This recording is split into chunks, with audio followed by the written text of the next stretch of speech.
5 wars, told as separate chapters. 5 families written quietly into every one.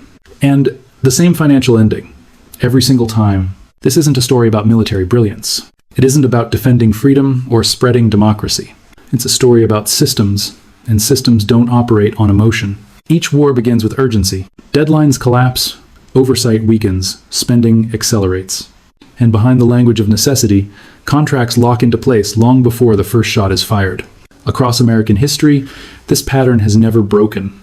Different presidents, different enemies, different eras. But the same result, wealth concentrating upward while risk moves downward. This isn't about accusing one corporation or one family. It's about understanding a structure where access beats ethics and preparation beats chance. On spreadsheets, it all looks reasonable. Defense allocations, emergency procurement, cost escalations justified by speed. Numbers repeating so consistently, they stop looking accidental. The disturbing part isn't that war enriches some people. It's that the enrichment is predictable. Once you understand that predictability, wars feel different. The timing feels strategic. The narratives feel rehearsed. And the question stops being who won and becomes who was already positioned. Because this wasn't randomness, this wasn't confusion, this was alignment. Before going any further, there's a reaction this story always triggers. A reflex, a defense mechanism. People hear claims like this and think conspiracy, hidden cabals, secret meetings, smoke-filled rooms. But that's not what this is. Because none of what you're about to hear is hidden. Every number comes from government contracts. Every claim traces back to congressional investigations, court records, budget reports, and public filings. These aren't leaks, they're receipts. Filed, stamped, archived, and mostly ignored. That's what makes this uncomfortable. If this were secret, it would be easier to dismiss. But it isn't. The evidence has been sitting in plain sight for decades, scattered across boring documents no one reads and hearings no one watches. War profiteering didn't survive because it was concealed. It survived because it was normalized. Whenever these patterns surfaced, the response was always the same. Investigations were opened, reports were written, fines were issued, and then the system moved on because the companies involved weren't fringe players, they were essential. Too embedded in national security to disrupt, too intertwined with the economy to challenge. So the story was never whether it happened.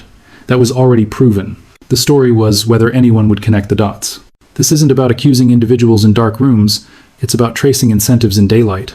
When you follow the contracts instead of the headlines, a different version of history appears, one where war isn't chaos, but continuity. And the paper trail never lies. The receipts are public. Once you accept that the records are real, the next step is understanding how the system actually works. Not morally, mechanically. Think of war less like an explosion and more like a machine. Every machine has inputs and outputs. You put something in, you get something out. War is no different. The inputs are fear, uncertainty, and political urgency. A threat appears, a deadline is created, leaders are told there is no time to hesitate. Decisions must be made immediately. That urgency is the fuel.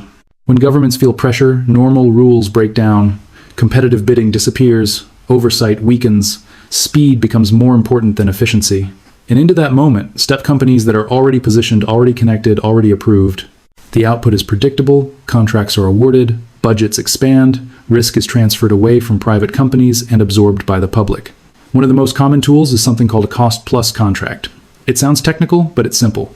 The government agrees to pay every cost the company incurs, plus a guaranteed profit on top.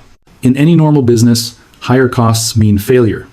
In war, higher costs mean higher profit. There is no incentive to finish early, no penalty for overruns. Delays don't hurt the contractor, they help them. The longer the war machine runs, the more money flows through it. Once this structure is in place, outcomes stop mattering, victory or defeat becomes secondary, the machine pays either way, and that's the moment most people miss. War doesn't need to be won to be profitable, it just needs to continue. Once you see it, you can't unsee it. The first family to perfect this system did it before the United States even understood what it was becoming. Long before defense contractors had names, before the phrase military-industrial complex existed, one company learned how to turn readiness into inevitability. The DuPont family didn't wait for war, they prepared for it. In 1802, when America was still young and unstable, DuPont built gunpowder mills along the Brandywine River. The location wasn't accidental, close enough to power centers to deliver quickly, far enough away that explosions wouldn't cause political problems. Capacity came first, contracts came later. When the War of 1812 began, the government didn't search for options. It went to the company that was already producing. DuPont supplied the powder, they expanded production, they made profits. And when the war ended, they didn't shut down. They kept the mills, they kept the infrastructure, they waited. That waiting was the strategy. Every conflict after followed the same rhythm. The Mexican-American War, the Civil War, World War I, World War II, Korea, Vietnam. Each time, the government needed explosives immediately. Each time, DuPont was ready before anyone else. And readiness beat ideology every time. During the Civil War, members of the DuPont family politically opposed abolition. Some sympathized with the Confederacy. None of that mattered. The Union had the contracts. DuPont sold to the Union. Profit didn't care about belief. By World War I, the scale exploded. DuPont supplied nearly half of all Allied explosives.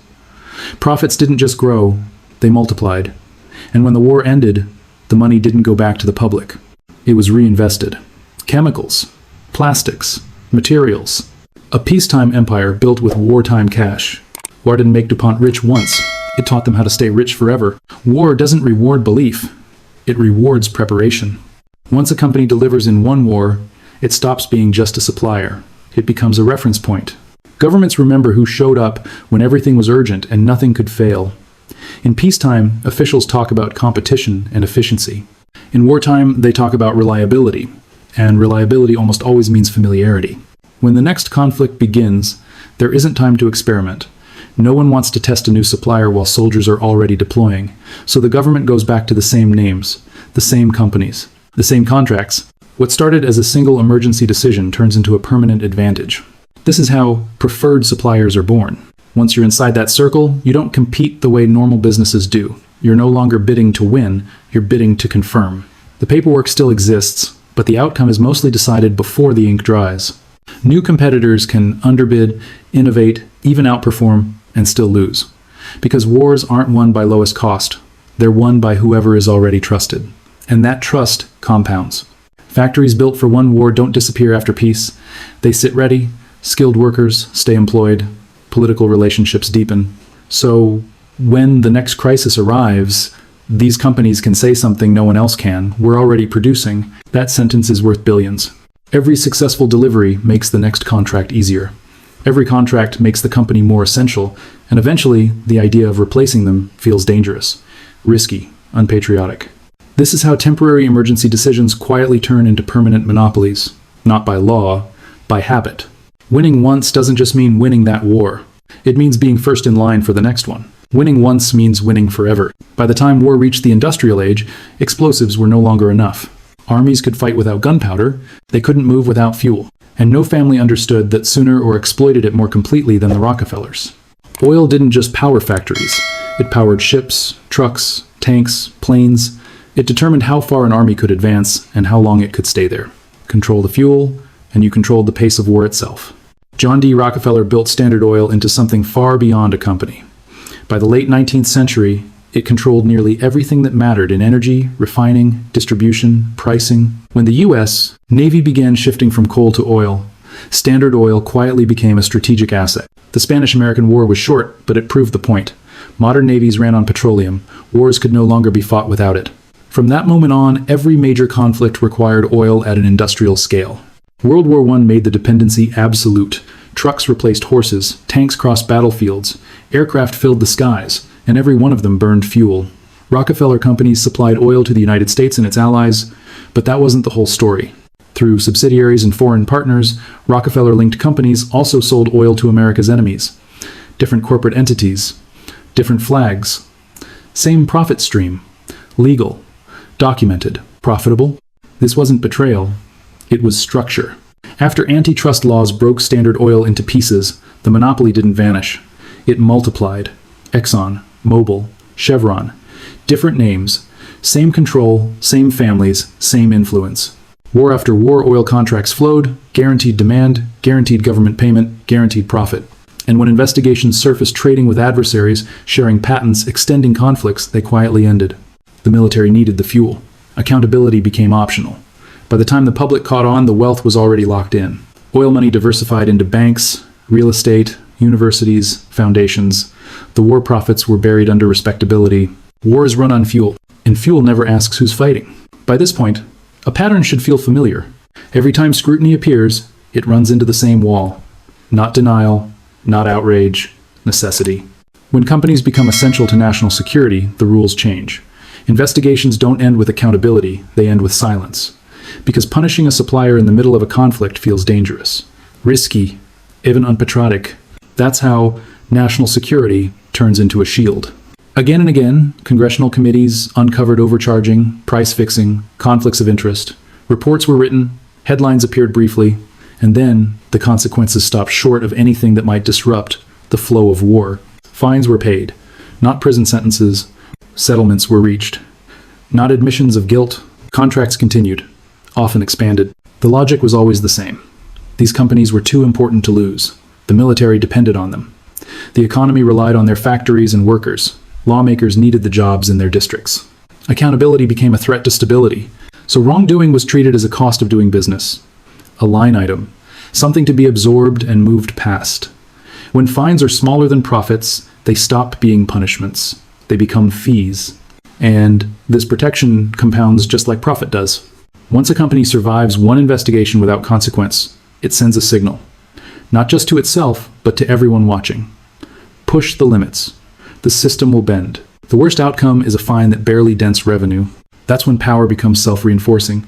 Companies don't just supply war, they outgrow the ability of the state to discipline them. They become untouchable, not because they're innocent, but because confronting them would mean confronting the system itself.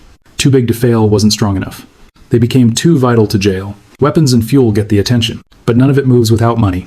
Wars are expensive long before the first shot is fired. Governments don't have the cash on hand to fight them, they borrow. And the people who lend that money don't need to pick a side, they only need interest. That's where the Morgan banking dynasty enters the story. By the late 19th century, J.P. Morgan and his network of banks had become the financial backbone of the American government. They didn't just store money, they moved it, structured it, and decided who had access to it. When wars began, Morgan understood something simple and ruthless. Governments at war will borrow at any rate. They have no alternative. The Spanish-American War was small, but it set the precedent. Morgan banks financed government spending and collected interest. World War I changed everything. Before the United States officially entered the war, Morgan-led banks were already lending billions to Britain and France. Those loans weren't charity, they were leverage. By the time America debated entering the war, the outcome was already entangled with finance. If the Allies lost, they couldn't repay their debts. And if they couldn't repay, American banks would collapse. Neutrality stopped being moral or political. It became financially impossible. Once the U.S. entered the war, the profit loop tightened. Governments borrowed. Morgan underwrote the debt. Interest accumulated. After the war, the same banks arranged the loans that allowed defeated nations to pay reparations money that circled back to repay earlier debts. Fees were collected at every step. Victory didn't matter.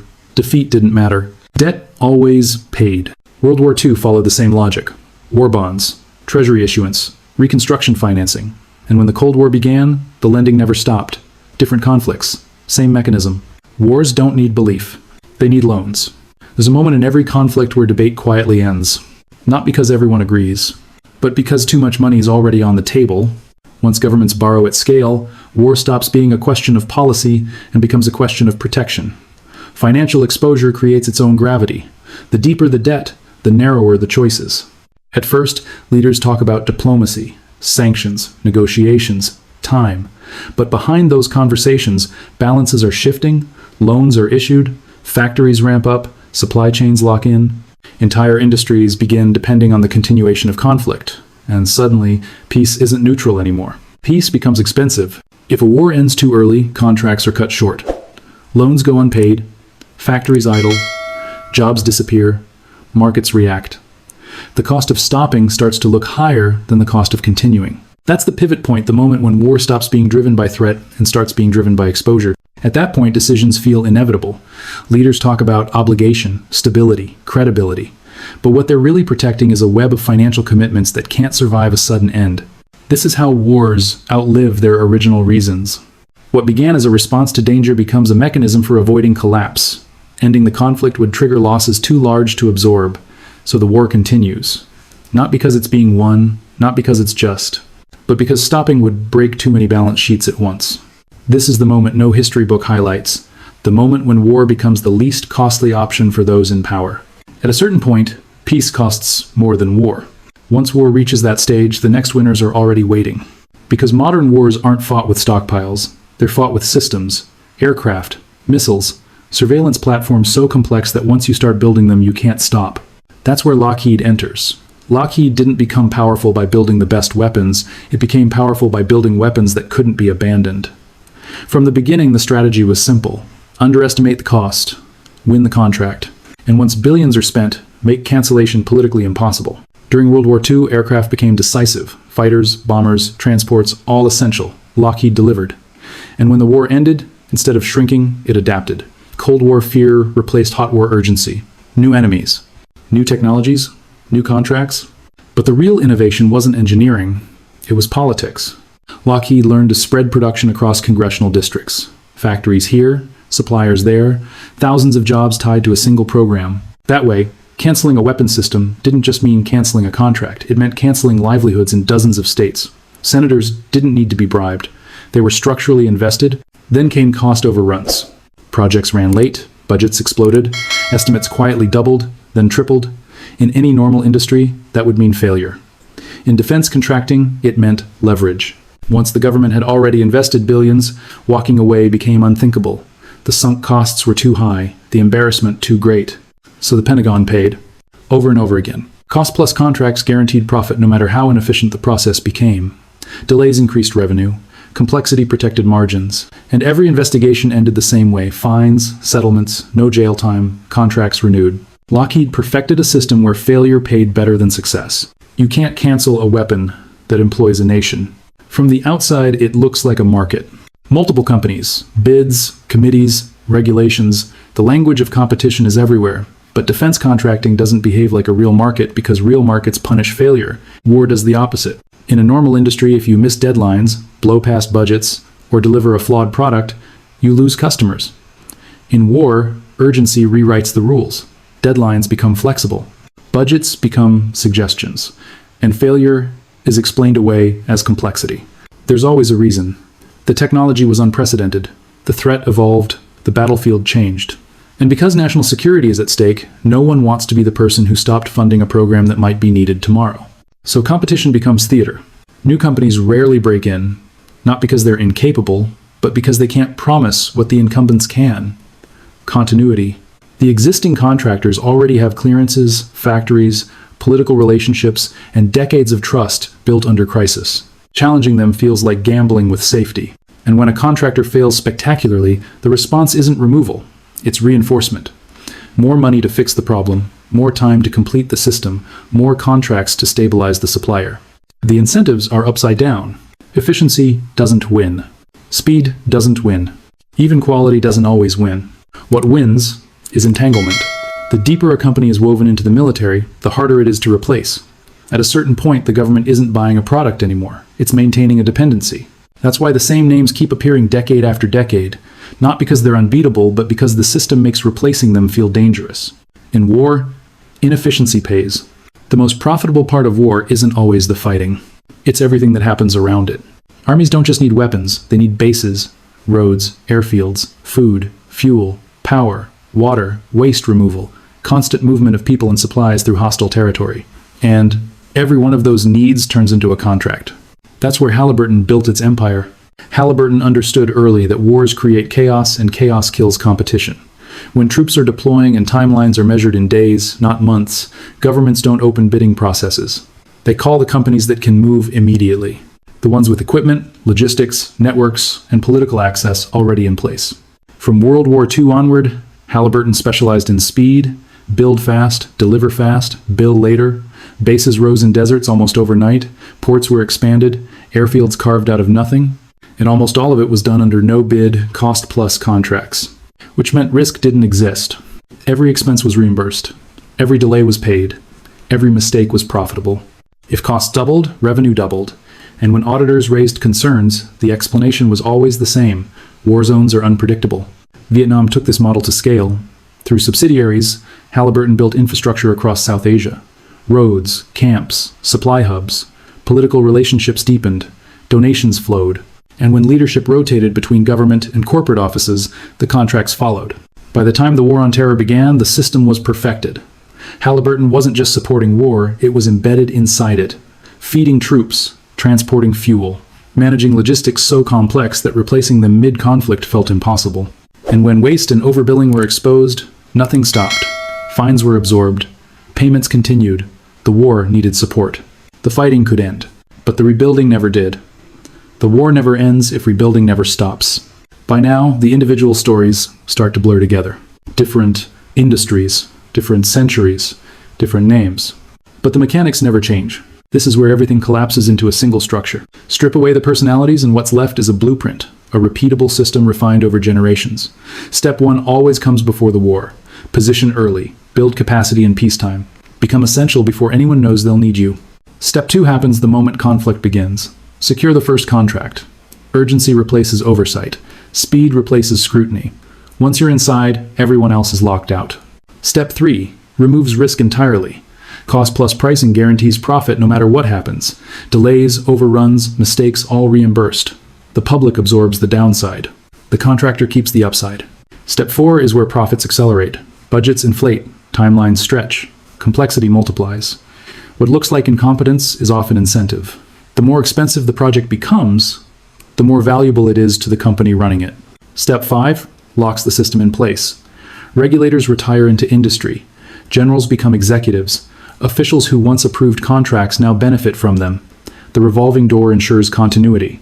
Step 6 expands the battlefield beyond weapons. Lobbying intensifies. Think tanks publish reports. Media narratives shift.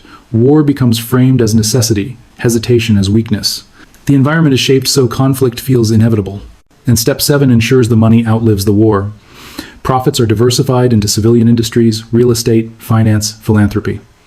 By the time peace arrives, the wealth is untouchable. This isn't corruption in the shadow. It's optimization in plain sight. 5 families didn't just profit from war. They perfected the process. And once perfected, it didn't need to be reinvented. It only needed to be repeated. This is the blueprint. If this pattern only lived in the past, it would be easier to dismiss. History is full of bad incentives, old systems, lessons learned too late. But this one didn't fade. It scaled. Today, the United States spends more on its military than the next several nations combined, hundreds of billions every year. And a remarkable portion of that money flows to the same small circle of companies, not because of secrecy, but because the system still rewards the same behaviors. Modern defense budgets follow the same logic as 19th century gunpowder contracts. A threat is identified, urgency is declared, funding is approved, and once the money starts moving, it becomes almost impossible to stop. Look at today's largest defense programs. Multi-decade timelines, budgets measured in the trillions, suppliers spread across dozens of states, each one justified as essential, each one framed as too important to cancel. When problems emerge, delays, defects, ballooning costs, the solution is never withdrawal. It's expansion. More funding, more time, more commitment. The language has changed. The technology is more advanced, but the incentives are identical. Companies that fail to deliver on schedule don't lose trust. They gain leverage. Because now the government is too invested to walk away. And the relationships remain just as tight. Former defense officials sit on corporate boards. Executives move into advisory roles in government. Lobbying budgets grow alongside military budgets. Think tanks funded by contractors produce reports warning of new threats that conveniently require new systems. This isn't history repeating itself by accident. It's history continuing by design. The same blueprint that worked for gunpowder, oil, loans, planes, and logistics is still running. It's just larger. Faster, more expensive. This isn't history. It's now. Once you understand how much money flows through this system, a different question starts to matter. Not how much was spent, but what never happened because of it. Hundreds of billions of dollars didn't vanish. They were redirected. Every war contract funded came from public money, taxes paid by workers, debt carried by future generations, resources that could only be used once. That's the part rarely discussed. Because opportunity cost doesn't leave rubble, it leaves absence. The schools that weren't built, the hospitals that never opened, the bridges that kept decaying, the research that went unfunded, money that went to explosives couldn't go to education, money that paid for fuel convoys couldn't fund healthcare, money absorbed by cost overruns couldn't repair infrastructure. Every dollar spent sustaining war profits was a dollar not spent sustaining civilian life. And the scale matters. The combined profits extracted by war contractors over generations could have erased student debt, could have modernized transportation nationwide, could have funded universal healthcare for years, could have reshaped entire cities. Instead, that wealth concentrated, protected, reinvested, multiplied, while public systems were told there was no budget. Scarcity became a narrative. But it wasn't real. The money existed, it was simply committed elsewhere. Locked into contracts that couldn't be canceled, protected by urgency, justified by fear. And the most unsettling part is how invisible this loss feels. Bombs leave craters, missiles leave ruins. Opportunity cost leaves nothing you can point to, only the quiet realization that a different future was possible. This is what never got built. There's a reason this pattern survives every generation. Not because no one sees it, but because changing it is politically dangerous. Entire regions depend on defense spending for jobs. Entire careers are built on managing war budgets. Entire institutions are funded by companies that benefit from conflict. Pull one thread, and the system doesn't unravel quietly, it resists. Lawmakers who challenge military spending are accused of endangering national security. Regulators who push too hard find their careers stalled. Presidents who promise reform inherit contracts already signed, factories already running, workers already employed. The cost of stopping feels immediate. The cost of continuing feels abstract. So nothing breaks. The public is distracted by headlines, not balance sheets. Wars are framed as necessity, not choice. And because the consequences are spread across millions of taxpayers and future generations, no single group feels the full weight. Outrage dissolves before it can turn into action. Even when scandals surface, they're treated as exceptions, bad actors in an otherwise sound system, but the system itself never changes. It absorbs the criticism, pays the fines, and keeps operating. That's why every new conflict feels familiar. Different names, different places, same structure, same incentives, same outcome. History isn't warning us, it's demonstrating something. If the system remains intact, the future will look exactly like the past, just more expensive, more automated, and more distant from public control. History says it will happen again. By the time people realize what's really happening, the story is already framed for them. They're told these companies are patriotic, that they protect the nation, that questioning them is naive, or dangerous, or ungrateful, and most people accept that version not because it's true, but because it's simple. The harder truth takes longer to see. That war, in this system, isn't just a tragedy, it's a transaction. A predictable transfer of public money into private hands, justified by fear and protected by urgency. The names change, the weapons evolve, the profits remain. Once you recognize the pattern, history reads differently. Wars stop feeling random, budget debates feel staged, and national interest starts sounding a lot like shareholder interest. This isn't about rejecting reality or denying that some wars were necessary. It's about understanding how necessity gets exploited, how systems built for defense quietly turn into machines for extraction. Seeing this doesn't make you cynical. It makes you informed. Because power doesn't announce itself. It hides in routines, in contracts, in incentives that repeat until they feel natural. Now you know the pattern. If you want to understand how power actually works, not how it's explained, but how it operates, stay with this channel. These aren't stories you're taught in school, but they're written all over the record if you know where to look.